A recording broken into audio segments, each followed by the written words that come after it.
الحمد لله والصلاة والسلام على أشرف الخلق الله. نحن الآن في شهر الإنفاق وشهر البذل.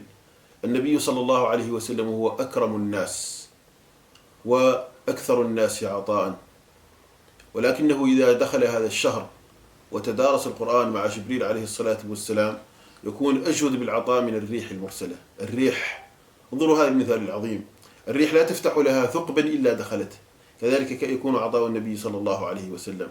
هكذا هو أثر الطاعة على عباد الله، هكذا هو أثر الصوم على عباد الله، هذا هو أثر القرآن على عباد الله سبحانه وتعالى. إننا في شهر الإنفاق، والنفقة كما قال النبي صلى الله عليه وسلم إنها برهان ودليل على الإيمان بالله سبحانه وتعالى. أحب شيء إلى الإنسان المال، فإذا أنفقه في شيء فيعني أن ذلك له قيمة عنده. وقال صلى الله عليه وسلم: الصلاة نور والصدقة برهان.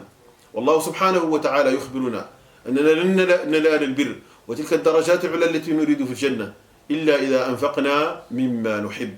وأفضل النفقة في هذه الأيام هي تفطير الصائمين، فإذا فطر الإنسان الصائم فإنه يجد أجره ولا ينقص ذلك من أجر الصائم شيء.